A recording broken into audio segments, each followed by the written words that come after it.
Hi everyone, সবাই কেমন আছেন? আশা করি ভালো আছেন। আজকের টিউটোরিয়ালে আপনাদেরকে ভেরিয়েবল এবং ভার সম্পর্কে বিস্তারিত জানাবো। চলুন বিস্তারিত জেনে নিই। ভেরিয়েবল হলো এক ধরনের মেমোরি যেখানে আমরা ডাটা রাখি। ডাটা রাখার যে জায়গাটাকে আমরা মেমোরি বলছি তার একটা নাম দেওয়া হয়, যে নামটা দেওয়া হয় সেটা হচ্ছে ভেরিয়েবল। সেই ভেরিয়েবলে কোন ধরনের ডাটা রাখবেন সেটা নির্ধারণ করাকেই ডাটা টাইপ বলে। যখন নির্দিষ্ট কোনো টাইপে, যেমন ধরুন টাইপ ইন্টিজার, স্ট্রিং, ডাবল এবং বুল, এসব ডাটা টাইপগুলোতে যদি আমরা ডাটা ভেরিয়েবল ডিক্লেয়ার করি, তখন কম্পাইলার আগে থেকে জানে সেই ভেরিয়েবলে কেমন ডাটা থাকবে। আপনাদেরকে উদাহরণ দিয়ে দেখাচ্ছি।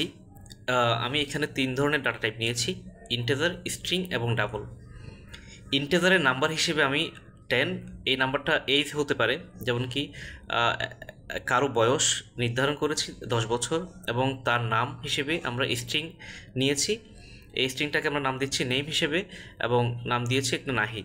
এখানে কম্পাইলার জানে যে নাম্বারে আমরা ইন্টিজার টাইপ ডাটা নিয়েছি, এবং নেমে অবশ্যই স্ট্রিং নিয়েছি, আর প্রাইসে ডেসিমেল ডাটা টাইপ নিয়েছি, এটা কম্পাইলার অবশ্যই জানে। এবার আসি ভার সম্পর্কে। ভার হলো ইমপ্লিসিটলি টাইপ ভেরিয়েবল, মানে আপনি ডাটা টাইপ না লিখলেও কম্পাইলার বুঝে নেয় যে ভেরিয়েবলটা কোন ধরনের ডাটা টাইপ। উদাহরণ হিসেবে বলতে হয়, ভার হচ্ছে নাম্বার 10। এখানে ডাটা টাইপ যেটা আমরা প্রথমে ইন্টিজার, স্ট্রিং এবং ডাবল হিসেবে লিখেছিলাম, সেখানে আমরা এখানে লিখব ভার নাম্বার, ভার নেম এবং ভার প্রাইস। ইন্টিজার, স্ট্রিং, ডাবল না লিখেও এই ভার শব্দটা দ্বারা কম্পাইলার বুঝে নিবে যে এটা একটা ডাটা টাইপ, কোন ধরনের ডাটা টাইপ থেকে এটা এসেছে। এখানে অবশ্যই কম্পাইলার ভ্যালু দেখেই ডাটা টাইপ নির্ধারণ করবে, ডাটা টাইপটা তার ভ্যালু দেখেই সেট করবে। তবে ভারের ক্ষেত্রে অবশ্যই আপনাকে ভ্যালু সেট করতে হবে। যদি ভ্যালু সেট করা না হয় তাহলে কম্পাইলার বুঝতে পারবে না যে এটা কোন ধরনের ডাটা টাইপ। ভেরিয়েবল হলো এক্সপ্লিসিট টাইপ। এক্সপ্লিসিট মানে হচ্ছে যে ডাটা টাইপটা সরাসরি নির্দিষ্টভাবে ক্লিয়ারভাবে বলে দেওয়া হয়, যে পরিষ্কারভাবে বুঝিয়ে দেওয়া হয় যে এটা কোন ধরনের ডাটা টাইপ।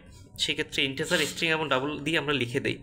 কিন্তু ইমপ্লিসিটলি হচ্ছে যেটা একটা ইঙ্গিত প্রকাশ করা হয় যে এটা দেখলেই বুঝতে পারবে এটা কোন ধরনের ডাটা টাইপ। তো ভার লিখে আমরা একটা ইঙ্গিত দেই, কম্পাইলার যাতে দেখে বুঝতে পারে এটা কোন ধরনের ডাটা টাইপ। যদি নির্দিষ্টভাবে বোঝা যায় যে এটা কোন ধরনের টাইপ, তাহলে সেক্ষেত্রে ভার ডাটা টাইপ ব্যবহার করব। আর যদি বোঝা না যায়, তখন সেই ক্ষেত্রে এক্সপ্লিসিটলি টাইপ ব্যবহার করতে হবে। এবার আসুন পুরো থিওরিক্যাল ব্যাপারটা আমরা প্র্যাকটিক্যালি দেখি, কীভাবে প্র্যাকটিক্যালি কাজ করে একটা রিয়েল লাইফ অ্যাপ্লিকেশন বানানো হয়, আর একটা ডেস্কটপ অ্যাপ্লিকেশন বানানোর সময় কীভাবে কাজ করা হয় আমরা সেভাবে আমরা দেখি যে কখন ইন্টিজার টাইপ, কখন ইমপ্লিসিটলি টাইপ লাগে, কখন এক্সপ্লিসিটলি টাইপ লাগে। চলুন শুরু করা যাক। আমার এই ভিডিওটি যদি আপনাদের ভালো লেগে থাকে তাহলে প্লিজ সাবস্ক্রাইব করে দিবেন এবং পাশে থাকা বেল বাটনটি বাজিয়ে দিবেন। ধন্যবাদ। চলুন প্র্যাকটিক্যালি দেখি। এখানে আমি উইন ফর্মের মাধ্যমে কাজটা দেখাচ্ছি। এখানে আমি একটা বাটনের মাধ্যমে শো করব কিভাবে আমি কাজটি করব।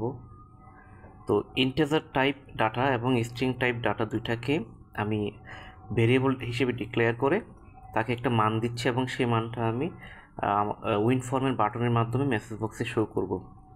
এখানে আমরা যে মানটা দিব সেই মানটা হচ্ছে আমাদের মেসেজ বক্সে দেখাবে।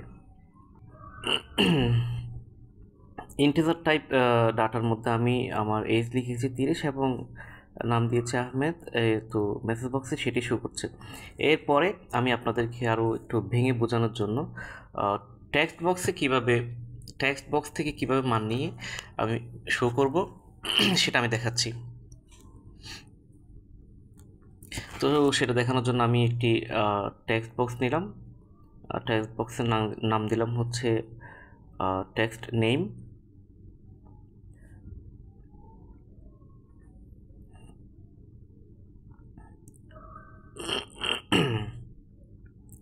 এবং আরেকটি টেক্সট বক্স নিব, সেটির নাম দিব টেক্সট এজ। তো এখানে টেক্সট বক্স সবসময় হচ্ছে স্ট্রিং হিসেবে কাজ করে। তো আমি আপনাদেরকে বোঝানোর জন্য যে ভেরিয়েবল কখন কাজ করে এবং ভার কখন কাজ করা হয়, তো যেহেতু আমাদের প্রতিটা টেক্সট বক্সে স্ট্রিং হিসেবে কাজ করে, আমরা যদি ইন্টিজার টাইপ হিসেবে ডাটা নেই তাহলে আমাদেরকে অবশ্যই ইন্টিজার টাইপ ডাটাকে স্ট্রিং থেকে যখন আমি ডাটা নেব, বয়সটা নেব, তখন আমাকে এটা কনভার্ট করতে হবে। তো চলুন দেখি কিভাবে কাজটা করি।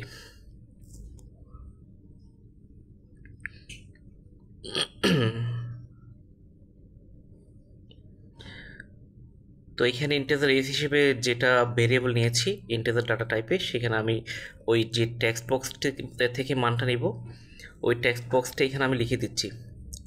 টেক্সট বক্সের নাম হচ্ছে টেক্সট এজ। প্রথমটা হচ্ছে ইন্টিজার টাইপ টেক্সট এজ, এবং এটা আমি কনভার্ট করে দিচ্ছি হচ্ছে কনভার্ট টু ইন্ট 32-তে।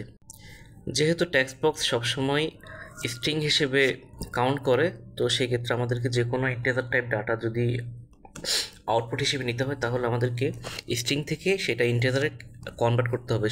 তো এখানে আমি এজটাকে আমি ইন্টিজারে কনভার্ট করে নিয়েছি, ভালো করে দেখুন।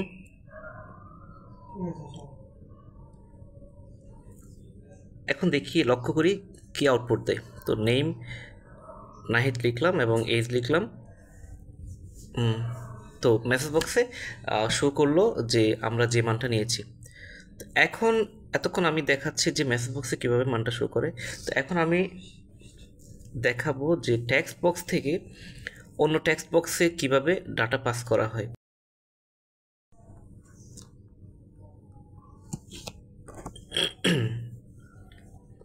ডাটাবেজে যেভাবে ডাটা পাস করা হয় ঠিক সেভাবে একইভাবে আমি এখানে অন্য একটি টেক্সট বক্সে আমার ডাটা পাস করব। তো ভালো করে লক্ষ্য করুন।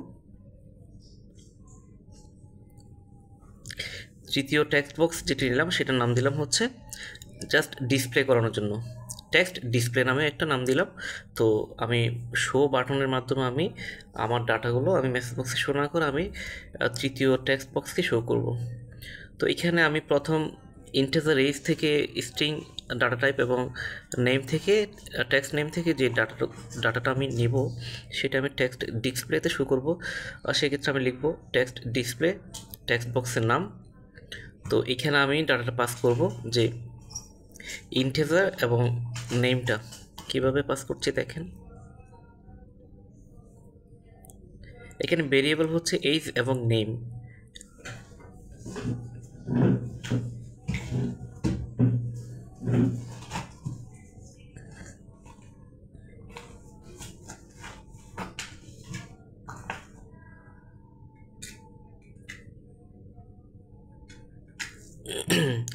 যদি আমাদের কাজটা ঠিকঠাকভাবে হয় তাহলে মেসেজ বক্সে শো করবে সাকসেসফুলি ওয়ার্কিং। তো এই মেসেজটা আমরা দিয়ে দিলাম।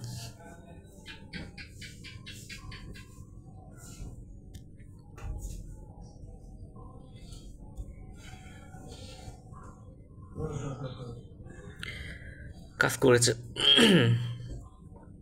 কাজটি সফলভাবে সম্পন্ন হয়েছে। তো এখন গুরুত্বপূর্ণ যে বিষয়টা আমি আপনাদেরকে দেখাবো, যে আজকের ভিডিও টিউটোরিয়ালের সবচাইতে মোস্ট ইম্পর্টেন্ট বিষয়টা, যে ভার এবং ভেরিয়েবলের মধ্যে কী পার্থক্য। তো আপনারা দেখলেন যে ইন্টিজার টাইপ ডাটা এবং স্ট্রিং টাইপ ডাটা যখন আমি লিখলাম, তখন আমাকে ইন্টিজার টাইপ ডাটাকে স্ট্রিং থেকে কনভার্ট করতে হয়েছে। তো বার হিসেবে যদি আমি ভার ডাটা টাইপে যদি আমি ডিক্লেয়ার করি, তো আমি আপনাদেরকে শুরুতেই বলেছিলাম যে ভার ডাটা টাইপে শুধু ইঙ্গিত দিলে হয় যে সে কম্পাইলার নিজেই ধরে নেয় যে এটা কোন ধরনের ডাটা টাইপ। সেক্ষেত্রে আমাদেরকে কোনো ধরনের কনভার্ট করতে হচ্ছে না। তো কনভার্টিং না করে আমি ডাটা পাচ্ছি। এই দেখেন, পেয়ে গেলাম। আমাদের কাজটি সম্পন্ন হয়েছে সঠিকভাবে। তো এইভাবে হচ্ছে আজকের সম্পূর্ণ ভিডিওটি যদি দেখেন, আপনাদের সবার ক্লিয়ার হয়ে যাবে যে ভার কীভাবে কাজ করে এবং ভেরিয়েবল কীভাবে কাজ করে, ভেরিয়েবল এবং ভারের মধ্যে পার্থক্যটা কোথায়।